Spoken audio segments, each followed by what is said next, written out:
Since we're in St. Louis, I was flying in a few moments ago and once again saw the devastation that has taken place because of the flooding all up and down the Mississippi.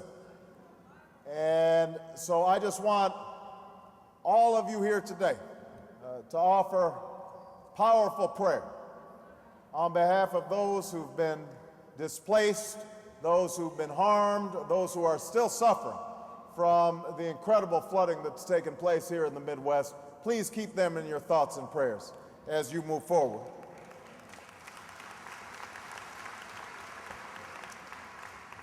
This weekend we celebrate America.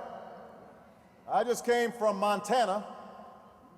People didn't expect me to be spending the 4th of July in Butte, Montana. But it is a beautiful place to be. And there were wonderful people there.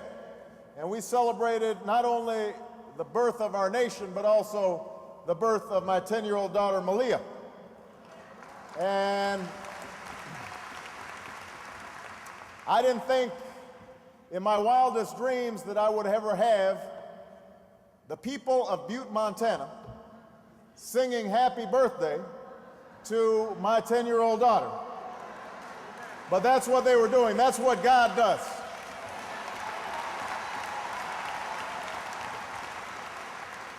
We had a cake and hot dogs and some fireworks, and it was just a wonderful time. And people there were so gracious and so hospitable that we really had one of what Malia said was one of her best birthdays ever. So we celebrate America. We also, this weekend, celebrate who we are and who we can be. We celebrate the promise of this great nation, that we're not constrained by the accident of birth, but can make of our lives what we will. That no matter who we are or where we come from, each of us has the right to pursue our individual dreams.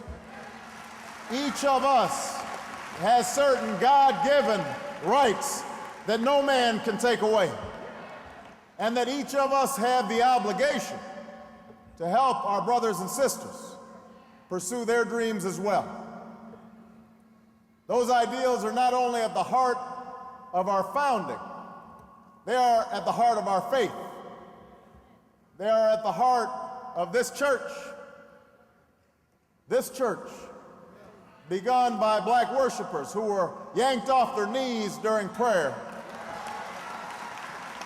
This church, whose founder was a slave who bought his own freedom and would later live to eulogize our first president. This church, where a flock of faithful gathered on a Sunday morning to cross a bridge in Selma. This church, where preachers and presidents, giants of the civil rights movement have called us to do good and seek justice and build that beloved community of God's children. This celebration, then, this weekend cannot be a passive celebration. Keeping the promise of this nation alive requires more of us as Americans than just watching the fireworks or the parades passing by. That's all good, that's all fun, that's all fitting, but it's not enough. If we're truly to celebrate the birth of this nation, it requires service and sacrifice, and each of us doing our part to leave our children a world that is kinder and more just. And just as this celebration cannot be an idle celebration, our faith cannot be an idle faith. It requires more of us than Sundays at church. It requires more than just our daily prayer. It must be an active faith, rooted in that most fundamental of all truths, that I am my brother's keeper, that I am my sister's keeper, that we must live that truth not only with good words, but good deeds. For so many of you, especially at this church, this kind of active faith has always been a part of who you are and how you live. As Scripture tells us, God creates us for works of service. In my own life, it's been a journey that began decades ago on the south side of Chicago, when working as a community organizer with other churches, helping to build struggling neighborhoods. I let Jesus Christ into my life. I learned that my sins could be redeemed, and that if I placed my trust in Jesus, that he could set me on a path to eternal life. When I submitted myself to his will, and I dedicated myself to discovering his truth and carrying out his works, it was that newfound faith that fortified my commitment to the work I was doing in the community. Because it taught me that I can sit in church and pray all I want, but I won't be fulfilling the Lord's will unless I am doing the Lord's work.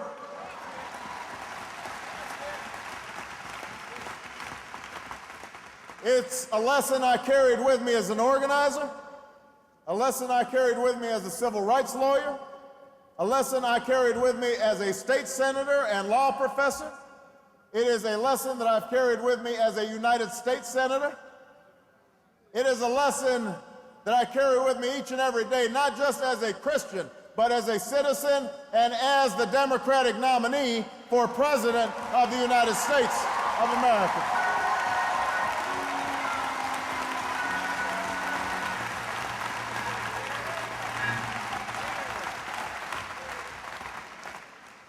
I carry that lesson today because I believe that the challenges we face today, war and poverty, joblessness and homelessness, violent streets and crumbling schools, are not simply technical problems in search of a perfect 10-point plan. They are also moral problems rooted in both societal indifference and individual callousness, in the imperfections, in the sin of men. And so the values we believe in, empathy and justice and responsibility to ourselves and our neighborhoods, these cannot only be expressed in our churches, our places of worship, but also have to express themselves in our policies and in our laws, in our homes and in our lives. Because as long as we're not doing everything in our individual and collective power to solve the challenges we face, the conscience of our nation cannot rest. The conscience of our nation cannot rest when there are men and women who work 2 or 3 jobs for wages that don't pay the bills or cover the mortgage or send their children to college. We need a new economic plan for America. Our conscience cannot rest when there are CEOs making more in a day than some workers make in a year. When families lose their homes so that unscrupulous lenders can make a profit. When mothers can't afford a doctor when their children get sick. We cannot rest. The conscience of our nation cannot rest when we send our children to schools that don't give them the skills they need to compete in a global economy. When in some schools the rats outnumber the computers. When teachers have to dig into their own pockets to buy school supplies. When the neighborhood our children come from or the color of their skin still affects the content of their education. When they give up the classroom altogether in favor of a street corner and a future filled with drugs and violence, we cannot rest. We have to do more. We have to have the kind of education agenda that invests in early childhood education and pays our teachers more money and gives them more support and has after-school programs and summer school programs for our young people to have a place to go. That has to be our goal.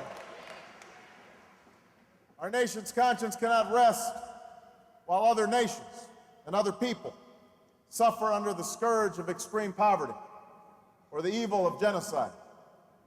While there's still slaughter in Darfur and devastation in Burma and torture in Zimbabwe for the simple crime of casting a ballot or speaking your mind, these are not just crimes against man, they are sins against God, and they cannot exist without us speaking out. We cannot rest when it takes a breach in our levees to reveal a breach in our compassion. When it takes a terrible storm to reveal the hungry that God calls on us to feed, the sick he calls on us to care for. The least of these he commands that we treat as our own. Our conscience cannot rest while these injustices and inequalities persist in our time. They call on us as Americans of every faith, Christian, Jew, Muslim, Hindu, Buddhist, as well as non-believers, to apply our values to the problems of our society. They require action from our government, health insurance, and prescriptions that are affordable and available to every man, woman, and child in America. Economic policies that create good jobs and pay a living wage and do not widen the gap between those who are blessed with the most and those who are struggling to make it. Good schools and good teachers that give every child everywhere the chance to live up to their God-given potential. Enforcement of our civil rights and a criminal justice system that is just and enforces the law equally. A foreign policy that shines the light of hope in the forgotten corners of the world. An energy policy that passes on a safer, cleaner, more beautiful planet to our children. That is what we need from our government. We need to stop investing $10, $12 billion in Iraq and spend $10, $12 billion right here in St. Louis.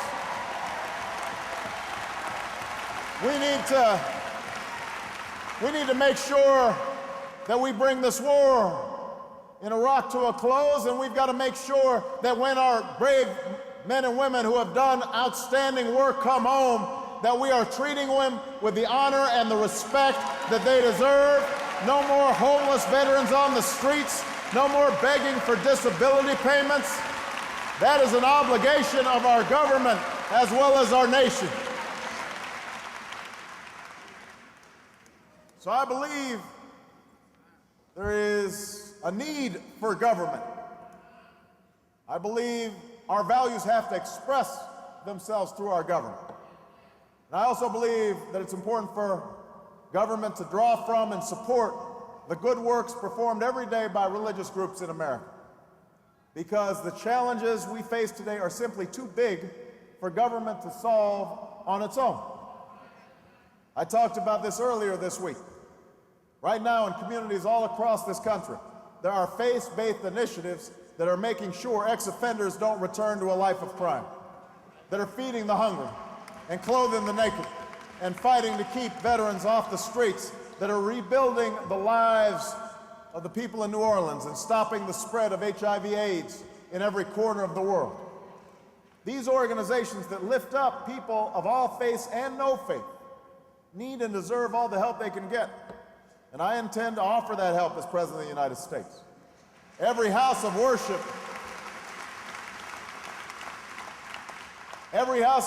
that wants to compete with other neighborhood groups to run one of these programs and is willing to abide by our Constitution, from the largest megachurch to the smallest synagogue or mosque or temple, can and will have the information and support and training they need from Washington.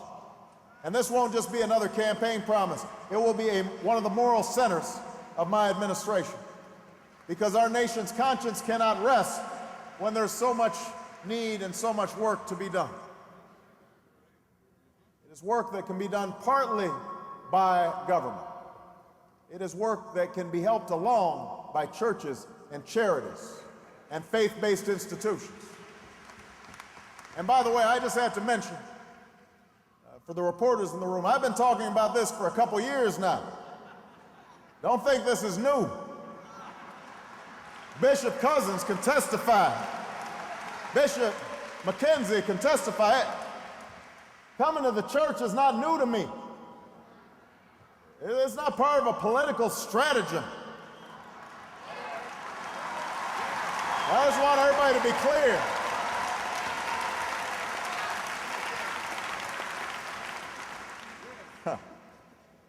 I want everybody to be clear. This work can be done with our government. It can be done with our faith-based institutions, but it is also work that must be done and must begin in our own lives, in our own homes. It must begin with us. We can pass laws to accomplish many things, but we cannot legislate compassion. We cannot legislate responsibility. No program can force the desire to feed the hungry or care for the sick or visit the needy. When a child picks up a gun and shoots another child, there's a hole in that child's heart that no government can fill. Only we can do these things as individuals and as a community. Only we can find in our conscience the compassion to serve our neighbors as Jesus taught us, to treat them as we would want to be treated, to do our part to battle injustice wherever it may exist. Only we can help fill the void that exists in the lives of so many young people here in St. Louis and my hometown of Chicago and all across America. As parents and grandparents, as teachers and neighbors, only we can fill that void. Only we can instill in our children that sense of compassion and empathy. Only we can love them and be there for them and go to those parent-teacher conferences and help them with their homework and take away the video games and the remote control once in a while and read to them. Only we in the home can teach our daughters to never allow the images on television to tell them what they're worth. Only we, as parents, can make sure that when our sons grow up, they treat women with respect and understand that what makes them men is not the ability to have a child, but the courage to raise a child. So that we don't have more fathers out there who don't realize that responsibility does not end at conception, who don't abandon their wives and their children. I've talked about this a little bit, and I know that some people say, well, why? He's blaming the victim. I said, I'm not interested in us adopting the posture of victim. I recognize that there are outstanding men doing an outstanding job under the most difficult of circumstances, and I lift them up. I recognize that it is part of our task as a society to make sure that our men have jobs, that our manufacturing base returns, that we have job training programs for them, that we're investing more in education than we're investing in prisons and jails. I recognize all that. But I also believe that we cannot use injustice as an excuse. We can't use poverty as an excuse. There are things under our control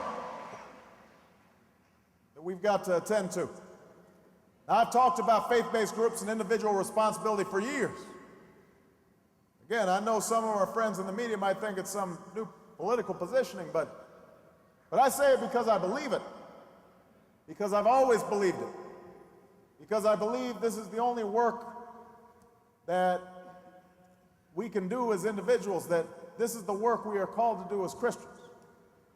It's how we match good words with good deeds. It's how we match societal responsibility with individual responsibility. Dr. King called it the both-and philosophy instead of the either-or philosophy. We've got to have every hand on deck to deal with the crises that we face. That's how we change our world, and that is how we truly celebrate the ideals that lie at the heart of this holiday and the foundation of our faith. For we stand on the shoulders of all those who did this work in their time, men and women of great faith and great purpose, who would not let the conscience of this nation rest until justice was done. It was a group of churches that inspired the Boston Tea Party and helped bring an empire to its knees. It was men and women of faith who waded into the battles over prison reform and temperance, women's rights, and abolition, who took on the injustices in our factories and our slums during industrialization, It was this church, this historic, this critical church, that placed itself in the center of this nation's most crucial battles for freedom and for equality, battles that are the reason that so many of us can be on this stage today. It has been Americans of all denominations and all faiths that have made this nation more equal and more just. That is what I ask of you today. That is what I will ask of you in the months and years ahead, to rededicate yourselves each and every day to the simple truth I discovered on the streets of Chicago so many years ago. A truth I affirmed beneath that cross on the South Side when I gave my life to Christ. That the golden rule still matters, that we are our brother's keeper, that we are our sister's keeper, that we have a stake in one another.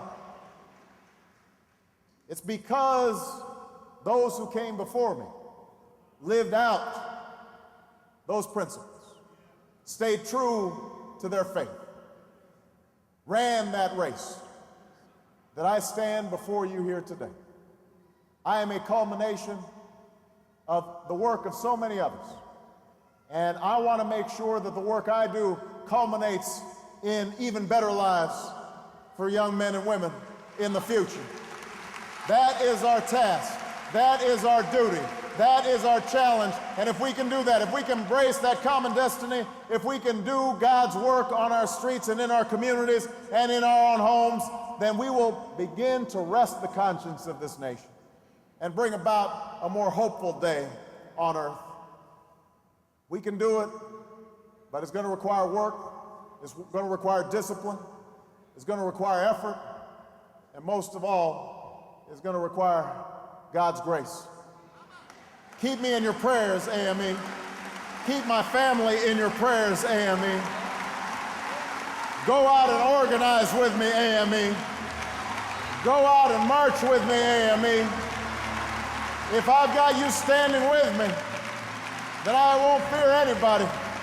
And we can change this country, and we can change the world. Thank you, everybody. God bless you, and God bless America.